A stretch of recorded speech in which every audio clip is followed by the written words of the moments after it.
What's up, guys? Ross here, and in this video I'm going to talk about how I build SOPs, how I systemize things so that way my team can run flawlessly even if I'm not there.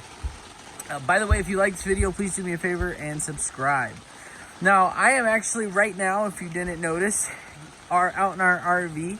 I've separated the channel, so I'm not doing so much RV material and stuff on this channel because you guys don't really give a crap about what I'm doing in my RV. But you do like how I'm running my agency, because the reality is that right now I've been now on the road almost 3 weeks. We don't even know what days we're going back. Like, we could get back in a month, we could get back in a week. We're not quite sure yet. But either way, my business is running like clockwork behind me. We're landing clients, our clients are being fulfilled, etc. So I'm going to explain to you how I build out my SOPs, because it's taken me a lot of time. And if you don't know what an SOP is, it stands for Standard Operation Procedures. And the easiest way for me to explain this is, if you worked at McDonald's and they said, hey, you are the fry cook, you make the fries, you would likely stand there and there would be instructions. Step 1, do this. Step 2, do this. They have it down to an art because they want to run efficient, and also in a high churn position or in any position at all, you want there to be an operation procedure so that way your clients, or your team members rather, know what to do. So you land a client, boom, checklist just start happening. So this is how you do it.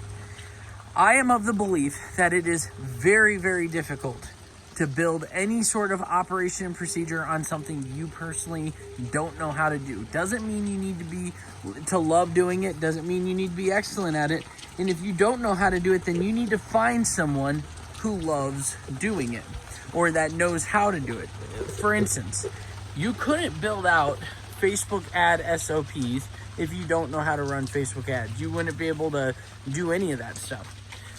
So I want to show you a really simple way to do it, because some people overwhelmingly do it. In my opinion, the best operation procedures are simple enough to where people get the gist by watching it, but not so simple that it leaves so much room for question.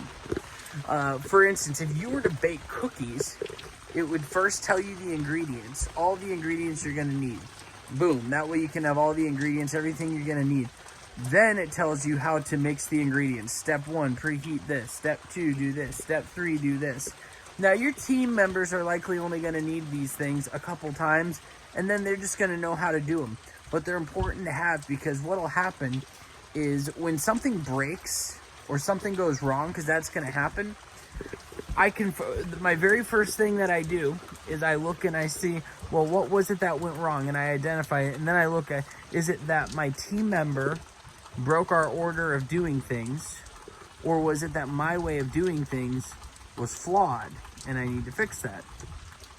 And if it's that our way of doing things is flawed, we can now go back and revise our operation procedures. We can revise our SOPs. And so here's what I do. Let's say that you are wanting to teach someone how to set up, or you're wanting your team to know how to onboard someone. Okay, first you put on there tools that will be needed or whatever. You're going to need Calendly link, Zapier, this, like, you just want to give them a high level, these are the things that you're going to need. Then you might go through there. Step 1, take them through this. Step 2, do this. Step 3, send them the Zapier invite for text messaging, and confirm the code. And do that and put it almost like grandma's recipe. I want you to think of, if I was baking grandma's cookies and I was trying to make it look like that, how would I do that? Then once you do that, take that checklist that you've got and go into, I'm using Trello. You can use probably any project manager, and you create a card for it. And in that card in Trello, like, I can name that card new client. And then in there, I have different checklists. So you build these checklists. Once you have a checklist built, you can actually build a Loom video and host it on an unlisted YouTube, whatever, on how to do that thing that you're asking them to do. I know this is a lot of work, but it's going to make your business run smooth. So now you've got a Trello card with checklists in it, and each checklist item has a video on how to do the thing that you're wanting to do. Now, I want you to think about how easy and how nice this is. Well, now, and also, I always have a high-level video in the description as to the whole thing and what you're doing.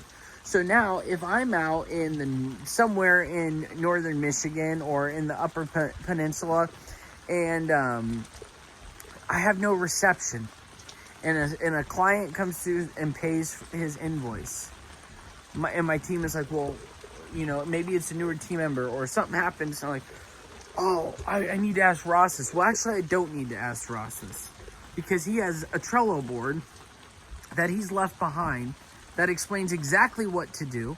And on each checklist item, if I'm confused, he has a video showing how to do it. And that's what you do. That's how you set up your operations and procedures. Now, I have an event coming up that I'm going to be announcing soon, that it's going to be probably in October, where I'm going to be giving all my stuff to people, which is going to be awesome. But in the meantime, this is a great way for you to go ahead and get started in your agency. Now, when is the proper time? I'll answer this question last. When is the proper time to build out your SOPs? Do you need to wait till you have staff members and employees? No. Best time is now, especially if you're slow. And the reason for that is because what'll happen is oftentimes, let's say you start getting busy and you start getting clients, usually you start bottlenecking. And if you try to hire people, it actually becomes hard, because when you're hiring people, you're like, I don't even have time to train these people. I don't even know where to start. Well, with the operations and procedures, you will know where to start. Anyways, you guys have an amazing day. If you enjoyed this, please do me a favor and subscribe down below. I appreciate you. And let me know if you guys have any questions down in the comments below.